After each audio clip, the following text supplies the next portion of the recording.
Imagine this. You're stuck at your horrible relative's house all summer, just cut off, no friends, no magic. Basically, none of the things that make you, well, you. Yeah, pretty grim picture. And then bam, out of nowhere, this tiny creature pops up in your bedroom. Bat-like ears, bulging green eyes. Dobby. Dobby, yeah. Warning you about terrible things if you go back to school. I mean, talk about a jarring end to the holidays, right?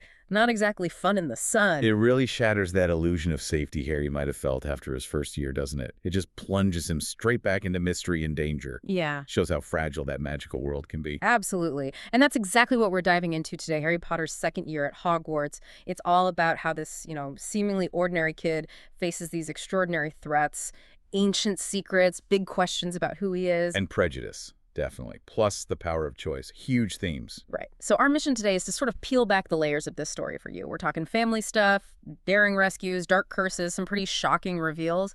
And hopefully we'll find those little nuggets of insight, the things that make this more than just a great story, but something you can really learn from. Okay, so let's start where the book does. Not with magic, but with the total lack of it. Harry's summer at the Dursleys. It's not just bad, it's like, systematic. Oh, completely. They are actively trying to erase his wizarding identity, locking up his spell books, his wand, his broomstick. Even poor Hedwig is caged. It's suffocating, and they're putting on this whole charade for their dinner guests, the Masons, pretending everything's normal. And that fear of magic, the M word as they call it. Yeah. It's not just dislike, it's deep-seated terror, isn't it? Terror of anything outside their tiny, controlled little world. Yeah, it's like their obsession with suppressing it actually makes it more potent, more disruptive. It kind of backfires. Totally backfires, which leads us straight into Dobby's entrance. He just appears. This strange little elf in a pillowcase. Those ears and the eyes like tennis balls, you immediately know something's off. Something's wrong in the wider wizarding world. And his loyalty is so intense, but also terrifying. The self-punishment. It's chilling. He's trying to save Harry, but his methods are, well, extreme. Extreme is putting it mildly, intercepting all his mail from Ron and Hermione, trying to make him feel abandoned so he won't go back. And then the pudding incident, dropping it right on Mrs. Mason's head. It gets Harry an official warning from the Ministry. Dobby thinks he's helping, but he's making things so much worse for Harry in the short term. It feels hopeless for Harry at that point, locked in, bars on the window, starving. But then salvation arrives, literally flying. The Weasleys! Fred, George, and Ron in that turquoise Ford Anglia, pulling the bars right off the window. It's such a great moment. Fantastic moment, and it introduces us properly to Mr. Weasley and his unique hobby. Right, his fascination with Muggle stuff, plugs, escalators, the postal service. He works in the misuse of Muggle artifacts office, but he's genuinely curious. It's quite endearing, actually. It shows an openness that's rare, especially given the prejudices we see later. But it also hints maybe the Ministry isn't paying enough attention to how magic and the Muggle world interact, like, say, flying cars. Good point. So they get him to the Burrow. And wow, what a contrast to Privet Drive. Oh, night and day. The Burrow is described as looking like it was built by adding rooms wherever they'd fit. Crooked, several stories high. Chaotic, but warm. Alive. Magic everywhere. Totally. And Mrs. Weasley. She's furious about the car at first, understandably. Like a saber-toothed tiger. Yeah. But then she immediately shifts into worrying about Harry, feeding him up. It's that instant warmth. And the house itself is full of quirks. That clock with one hand telling them things like time to feed the chickens or you're late. Wizarding radio shows, it's just brimming with life and acceptance. A real home. Exactly. It shows Harry a completely different way of living with magic. And then there's the denoming the garden. Right. Practical magic. Yeah. Getting your hands dirty. Those little leathery gnomes that look like potatoes. You grab them, swing them around, and chuck them over the hedge. It's all part of that shared family life, that community Harry's been missing. It's crucial groundwork for him. Okay, so Harry's rescued. He gets to Hogwarts eventually, despite Dobby's best efforts at the train station. Oh, the barrier incident. Yeah. But once he's back at school, the Dursley threat is gone, but new dangers pop up, sometimes from unexpected places. Or unexpected people, like the new Defense Against the Dark Arts teacher. Gilderoy Lockhart. Need we say more? Incredibly vain, obsessed with his own image, 5-time winner of Witch Weekly's Most Charming Smile Award. Which he never lets anyone forget, and he immediately tries to sort of latch on to Harry's fame, doesn't he? claiming he's influencing Harry. It's infuriating. Mm-hmm. He represents that danger of valuing style over substance, image over actual skill, which, in Defense Against the Dark Arts, is pretty dangerous. Definitely. And then you've got Colin Creevey, the first-year fanboy. Right, following Harry around with his camera, wanting pictures that move. He's harmless, mostly, but another sign of Harry's unwanted fame. So even the classes have new dangers this year. Herbology, for instance. Professor Sprout and the Mandrakes.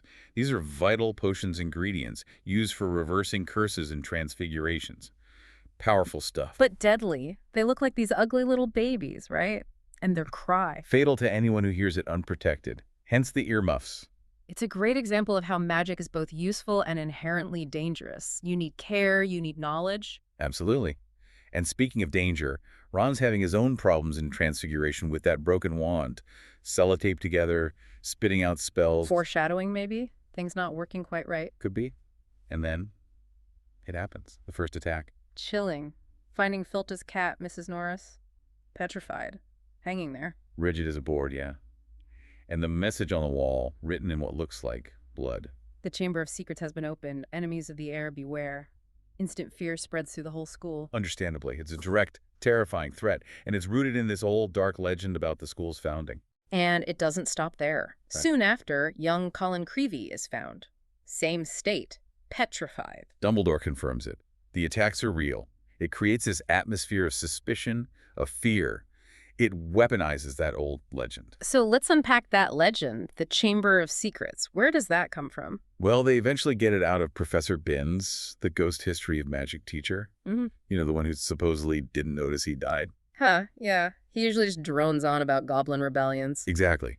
He initially dismisses the chamber as just a myth, but he tells them about the four founders: Godric Gryffindor, Helga Hufflepuff, Rowena Ravenclaw. And Salazar Slytherin. Right. And Binns explains Slytherin had a falling out with the others. He believed magical education should be kept for pure blood families only. He didn't want muggle-borns at Hogwarts. No.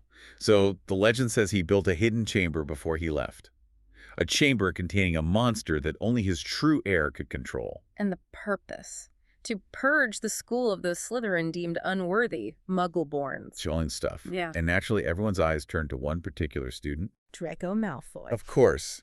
Given his family's history, his pureblood mania, the way he throws around slurs like mudblood, Ron immediately suspects him. Harry, too. But is he the heir? Or just, echoing his father's prejudice? That becomes the big question. It does. And with the attacks getting worse, Hermione comes up with a plan. A brilliant but incredibly risky one. The Polyjuice Potion. Exactly. To disguise themselves as Slytherins and infiltrate their common room, see if Malfoy spills anything. But brewing it is super difficult, right? Yeah. Restricted section access, dodgy ingredient. Like boomslang skin and lacewing flies. Yeah, it takes them ages. Brewing it in secret in Moaning Myrtle's bathroom. And it's dangerous. Get it wrong and well. Ask Hermione. Right. She accidentally uses cat hair instead of a human hair for her sample. Ends up furry, with cat ears and a tail for weeks. It shows the stakes. But Harry and Ron manage it. They transform into Crabbe and Goyle, which must have been deeply weird. Uncomfortable, definitely. Literally walking in the shoes of Malfoy's cronies. Goyle's thick wrists. Crabbe's pudding goal haircut. So what do they find out from Malfoy? Quite a bit, actually. Malfoy's bragging. He talks about how his father wants Dumbledore sacked, calls him the worst headmaster for liking muggle-borns. No surprise there. He also reveals that Filch, the caretaker, is a squib, non-magical person born to wizards. A secret Filch is desperate to hide. That explains Filch's bitterness, maybe. Possibly. And crucially, Malfoy mentions that the last time the chamber was opened, 50 years ago, whoever did it was expelled. And he says something about Azkaban, the prison. Ah, a key historical clue. But he doesn't claim to be the heir himself. No, he seems frustrated he doesn't know who it is. He wishes he did.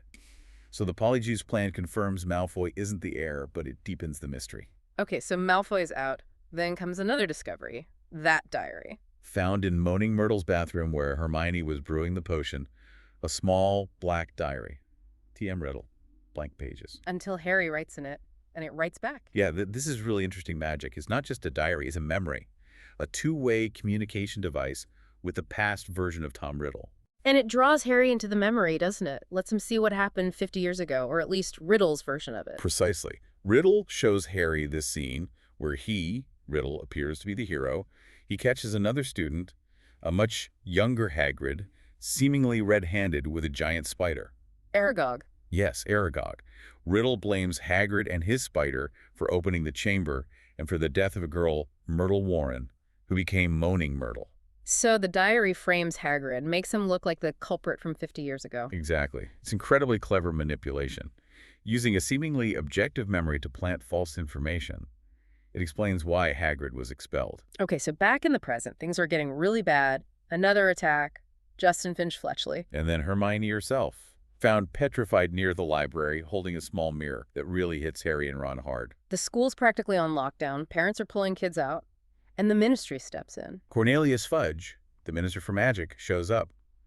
And he's not alone. Lucius Malfoy is with him, acting on behalf of the school governors. And, despite Dumbledore fiercely defending Hagrid, saying he has his full confidence, They arrest Hagrid.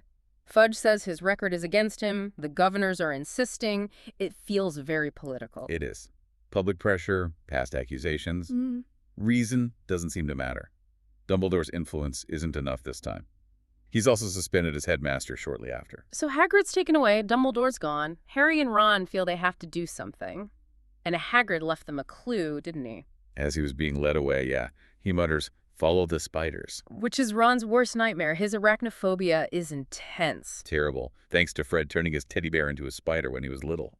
But loyalty wins out. They follow the spiders heading into the Forbidden Forest. Into the darkness, and they find Aragog. Oh yes, the giant spider from Riddle's memory. Except now he's enormous, blind, living deep in the forest with his huge family. It's terrifying. Those milky white eyes, the pincers, they're nearly eaten. They are. But Aragog talks to them first. He confirms Hagrid raised him, protected him. But he is adamant he was not the monster from the chamber. He says the girl who died was found in a bathroom. He never left his cupboard back then. And crucially, he tells them what the real monster is. Or rather, what it isn't. He says it's an ancient creature that spiders fear above all others. They won't even speak its name. So, not a spider, something else, something ancient and feared by spiders. That narrows it down if they knew their magical creatures better. Right. They barely escape Aragog's children thanks to the Ford Anglia showing up again, driving itself wildly. Always good for a rescue, that car. Okay, so Aragog is innocent, Hagrid is innocent, but then the ultimate crisis hits. Ginny Weasley has been taken. Dragged into the chamber itself, another message appears. Her skeleton will lie in the chamber forever. This is it. They have to go in. Harry, Ron, and Lockhart, unfortunately, he's forced to come along. They figure out the entrance is in Moaning Myrtle's bathroom. A tap with a tiny snake scratched on it. Harry speaks Parseltongue to open it. Down they go, into the tunnels beneath Hogwarts, but then Lockhart tries to betray them. Tries to wipe their memories with Ron's broken wand. Big mistake. It backfires spectacularly. Hits Lockhart instead, causes a massive cave-in. Ron's trapped on one side, Harry's alone on the other. Leaving Harry to face whatever's in the chamber by himself. It's the ultimate test. He finds Ginny unconscious, and he finds Tom Riddle. Not just a memory this time. He's somehow solid, corporeal, draining Ginny's life force through the diary. And Riddle reveals everything. He is Lord Voldemort, rearranges his name. Tom Marvolo Riddle becomes, I am Lord Voldemort. Chilling moment. He explained how the diary worked, how he possessed Ginny, made her open the chamber, write the messages, set the monster on students. And then he summons the monster, the basilisk. A gigantic serpent. Yeah. 60 feet long, maybe more. Venomous fangs. And its gaze means instant death. Seems impossible. Harry's just got his wand against this thing. But then help arrives. In the most unexpected, brilliant way. Hawks. Dumbledore's phoenix flies in. Bringing the sorting hat. Yeah. And Fawkes immediately attacks the basilisk, pecking out its eyes, blinding it, taking away its deadliest weapon, the gaze. Huge turning point, but it's still a massive venomous snake. True. But then Harry puts on the sorting hat, and something falls out. The Sword of Gryffindor. Silver goblin made encrusted with rubies. A symbol that Harry is showing true Gryffindor courage. Only a true Gryffindor could pull it from the hat. So now he has a weapon. What follows is this desperate fight. Harry, guided by Fawkes music, manages to climb a statue. And plunges the sword right into the roof of the basilisk's mouth.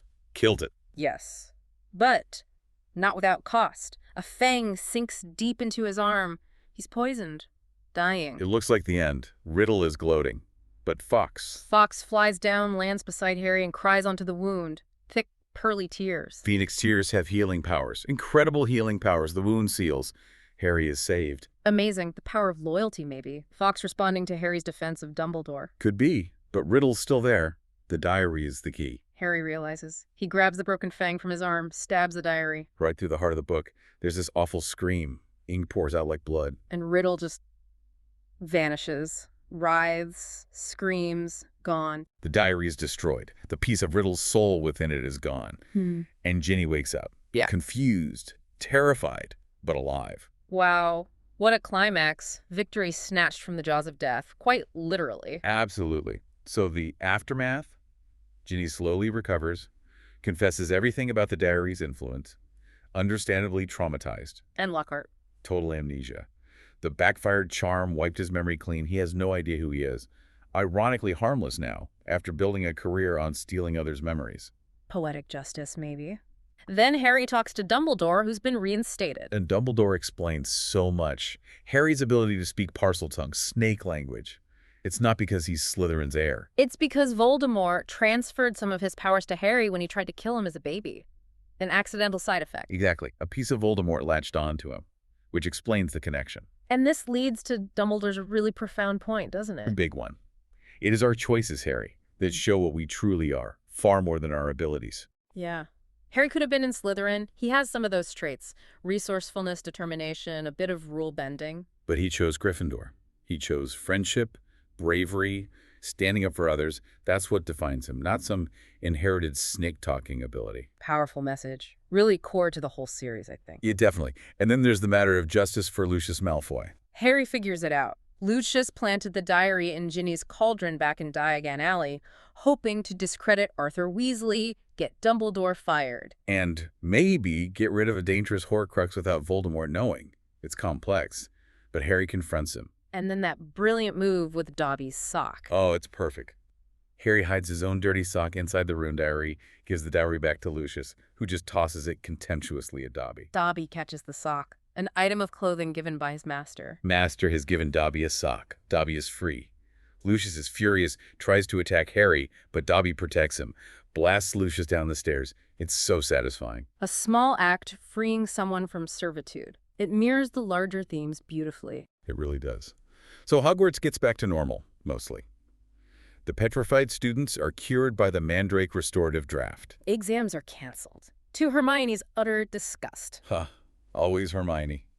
Lockhart's removed from his post, obviously. Lucius Malfoy gets sacked as a school governor. Big blow to his influence. And Draco. Left looking resentful and sulky. His father's plot failed. His own status took a hit.